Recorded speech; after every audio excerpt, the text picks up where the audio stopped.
Ladies and gentlemen, welcome back to another majestic video, where I say words and you listen. It is I, your one-of-a-kind Greek myth, your steward of Gundor, your genius billionaire playboy, basic YouTuber philanthropist, SuperCliff.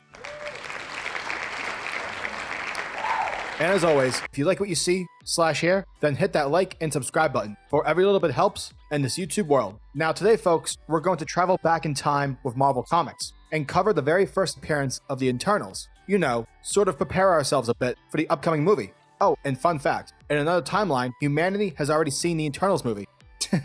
I digress. The Eternals issue number 1 is written and drawn by the one and only Jack motherfucking Kirby, this being the first project Kirby would work on post leaving DC to return to Marvel. And our story begins somewhere within the Andes of South America, where an archaeological discovery is at hand, that being a temple of sorts, known as the Chamber of Gods, where Dr. Daniel Damien and his daughter Margot Damien and their cameraman Ike Harris are behind the chamber's discovery. However, as Margot points out, this magnificent discovery wouldn't have been possible without Harris' assistance, and we then begin to witness that maybe Ike Harris knows more about the Chamber of Gods and that of human history than he's possibly letting on. And because of Ike's quote-unquote insane speculations of their discovery, both Dr. Damien and Margot perceive Ike as a weirdo. Meanwhile, somewhere around the Pacific waters, we witness a plane flying over the area, except not on purpose, for it seems that the plane's pilot is lost, as his compass is malfunctioning along with his communications not working. Then suddenly a crackle of energy boils forth from the waters below,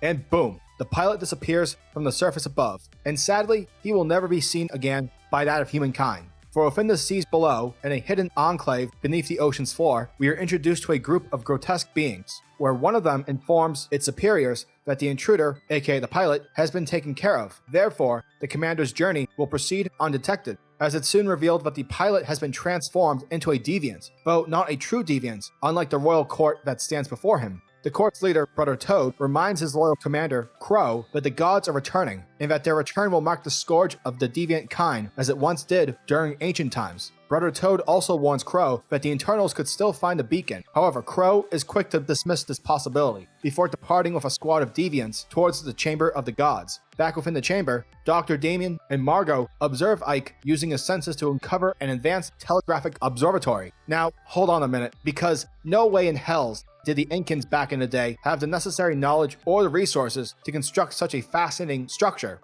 Fortunately, we get our answer soon, as Ike showcases the reveal as an image of the universe, the vast home of the gods, and that this reflectory construct, which displays such vastness, was left behind by the gods themselves. Ike then reveals his true identity to the humans, as he informs them that if you meld the word Ike and Harris, it becomes Ikaris. Ike Harris, aka Ikaris, informs his fellow archaeologists that humanity and life all began when the gods visited Earth the first time, back during the prehistoric age. There, the gods proceeded to change life's destiny in order to form a new evolutionary chain by using the ape specimen. Cosmic experiments were conducted on the captured apes, which saw the birth of 3 ancestral races, one being the Deviants, which is the race considered to the Celestials as their destructive failure, for their kind are structurally unstable, and with each new generation, their appearance becomes more and more monstrous, along with their violent tendencies, their constant need for war. Second are the humans, which represent complete balance. Though humans are peaceful, they can also become destroyers as well. And third are the Eternals. Though bred in few numbers, their kind are immune to time and death.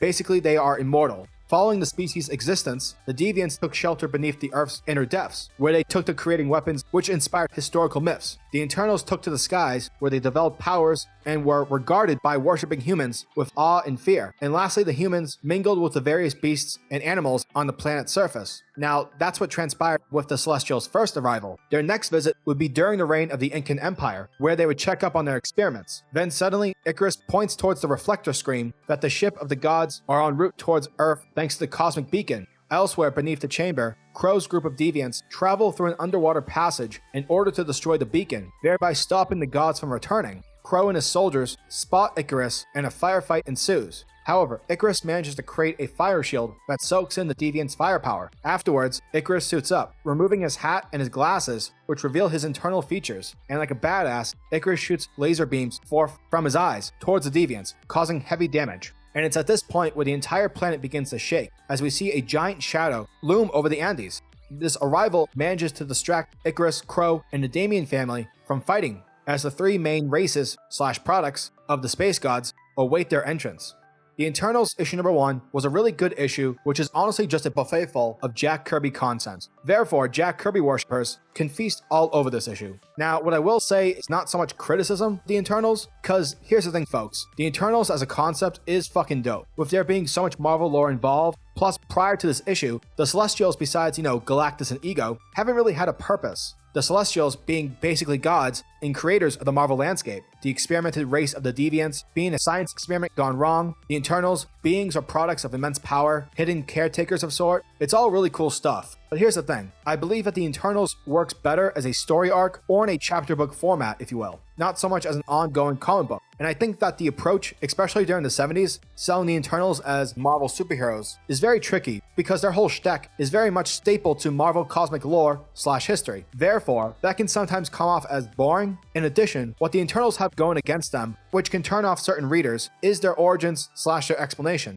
Pure example, Spider-Man is a nerdy kid bitten by a radioactive spider who then later dresses up in a red basketball suit and swings around New York City to fight bad guys. Easy sell. Took less than 10 seconds maybe. Now let's try and sell the Eternals. Well, you see, back thousands and thousands of years ago, the celestial space gods came down and started making experiments on the beings there and transformed 3 different races, and one was a mess up, one was really good, and one was right in the middle, and the Eternals, they sleep. It's really confusing, and it takes a lot to project to one's mind for interest. Yeah, so yeah, you see what I'm getting here. Overall, the Eternals are a more mature concept, and I think that's one of the many reasons as to why the group hasn't been mentioned in the pop culture discussion prior to Marvel Studios making a movie about them. Unlike properties like Iron Man, X-Men, or Spider-Man, those are easy sells and involve less info dumping.